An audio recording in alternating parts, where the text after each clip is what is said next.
ہوں جو آسمانوں اور زمین کا بادشاہ ہے، اس کے سوا کوئی معبود نہیں، وہی زندگانی بخشتا ہے اور وہی موت دیتا ہے۔ تو اللہ پر اور اس کے رسول پیغمبر امی پر جو اللہ پر اور اس کے تمام کلام پر ایمان رکھتے ہیں ایمان لاؤ اور ان کی پیروی کرو تاکہ ہدایت پاؤ۔ اور قوم موسیٰ میں کچھ لوگ ایسے بھی ہیں جو حق کا رستہ بتاتے ہیں اور اسی کے مطابق انصاف کرتے ہیں۔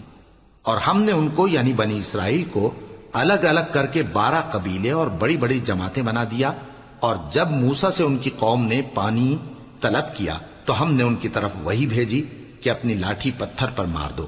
تو اس میں سے 12 چشمے پھوٹ نکلے، اور سب لوگوں نے اپنا اپنا گھاٹ معلوم کر لیا۔ اور ہم نے ان کے سروں پر بادل کو سائبان بنائے رکھا اور ان پر من و سلوہ اتارتے رہے، اور ان سے کہا کہ جو پاکیزہ چیزیں ہم تمہیں دیتے ہیں انہیں کھاؤ۔ اور ان لوگوں نے ہمارا کچھ نقصان نہیں کیا بلکہ جو نقصان کیا اپنا ہی کیا۔ اور یاد کرو جب ان سے کہا گیا کہ اس شہر میں سکونت اختیار کر لو اور اس میں جہاں سے جی چاہے کھانا پینا، اور ہاں شہر میں جانا تو حتتن کہنا، اور دروازے میں داخل ہونا تو سجدہ کرتے ہوئے، تو ہم تمہارے گناہ معاف کر دیں گے اور نیکی کرنے والوں کو اور زیادہ دیں گے۔ مگر جو ان میں ظالم تھے انہوں نے اس لفظ کو جس کا ان کو حکم دیا گیا تھا بدل کر اس کی جگہ اور لفظ کہنا شروع کیا، تو ہم نے ان پر آسمان سے عذاب بھیجا اس لیے کہ وہ ظلم کرتے تھے۔ اور ان سے اس گاؤں کا حال تو پوچھو جو لب دریا واقع تھا، جب وہ لوگ ہفتے کے دن کے بارے میں حد سے تجاوز کرنے لگے، جبکہ ان کے تعطیل کے دن یعنی سنیچر کو مچھلیاں ان کے سامنے پانی کے اوپر آتی، اور جب ہفتے کا دن نہ ہوتا تو نہ آتی۔ اسی طرح ہم ان لوگوں کو ان کی نافرمانیوں کے سبب آزمائش میں ڈالنے لگے۔ اور جب ان میں سے ایک جماعت نے کہا کہ تم ایسے لوگوں کو کیوں نصیحت کرتے ہو جن کو اللہ ہلاک کرنے والا یا سخت عذاب دینے والا ہے، تو انہوں نے کہا اس لیے کہ تمہارے پروردگار کے سامنے معذرت کر سکیں، اور عجب نہیں کہ وہ پرہیزگاری اختیار کریں۔ پھر جب انہوں نے ان باتوں کو فراموش کر دیا جن کی ان کو نصیحت کی گئی تھی، تو جو لوگ برائی سے منع کرتے تھے ان کو ہم نے نجات دی، اور جو ظلم کرتے تھے ان کو برے عذاب میں پکڑ لیا کہ نافرمانی کیے جاتے تھے۔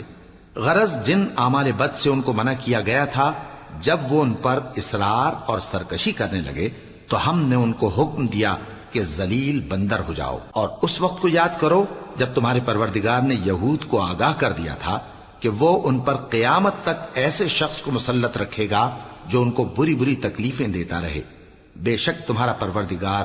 جلد عذاب کرنے والا ہے اور وہ بخشنے والا مہربان بھی ہے۔ اور ہم نے ان کو جماعت جماعت کر کے ملک میں منتشر کر دیا، بعض ان میں سے نیکوکار ہیں اور بعض اور طرح کے یعنی بدکار، اور ہم آسائشوں اور تکلیفوں دونوں سے ان کی آزمائش کرتے رہے تاکہ ہماری طرف رجوع کریں۔ پھر ان کے بعد ناخلف ان کے قائم مقام ہوئے جو کتاب کے وارث بنے۔ یہ لوگ اس حقیر دنیا کا مال و متاع لے لیتے ہیں اور کہتے ہیں کہ ہم بخش دیے جائیں گے، اور اگر ان کے سامنے بھی ویسا ہی مال آ جاتا ہے تو وہ بھی اسے لے لیتے ہیں۔ کیا ان سے کتاب کی نسبت عہد نہیں لیا گیا تھا کہ اللہ پر سچ کے سوا اور کچھ نہیں کہیں گے؟ اور جو کچھ اس کتاب میں ہے اس کو انہوں نے پڑھ بھی لیا ہے، اور آخرت کا گھر پرہیزگاروں کے لیے بہتر ہے، کیا تم سمجھتے نہیں؟ اور جو لوگ کتاب کو مضبوط پکڑے ہوئے ہیں اور نماز کا اہتمام کرتے ہیں ان کو ہم اجر دیں گے کہ ہم نیکوکاروں کا اجر ضائع نہیں کرتے۔ اور جب ہم نے ان کے سروں پر پہاڑ اٹھا کھڑا کیا گویا وہ سائبان تھا، اور انہوں نے خیال کیا کہ وہ ان پر گرتا ہے، تو ہم نے کہا کہ جو ہم نے تمہیں دیا ہے اسے زور سے پکڑے رہو، اور جو اس میں لکھا ہے اسے یاد رکھو تاکہ پرہیزگار بن جاؤ۔ اور جب تمہارے پروردگار نے بنی آدم سے یعنی ان کی پیٹھوں سے ان کی اولاد نکالی تو ان سے خود ان کے مقابلے میں اقرار کرا لیا، یعنی ان سے پوچھا کیا میں تمہارا پروردگار نہیں ہوں؟ وہ کہنے لگے کیوں نہیں،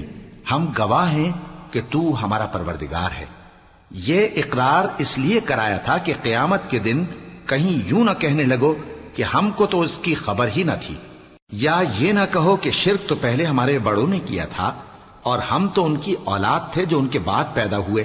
تو کیا جو کام اہل باطل کرتے رہے اس کے بدلے تو ہمیں ہلاک کرتا ہے؟ اور اسی طرح ہم اپنی آیتیں کھول کھول کر بیان کرتے ہیں تاکہ یہ رجوع کریں۔ اور ان کو اس شخص کا حال پڑھ کر سنا دو جس کو ہم نے اپنی آیتیں عطا فرمائیں اور اس کو علم کے لبادے سے آراستہ کیا تو اس نے اس کو اتار پھینکا۔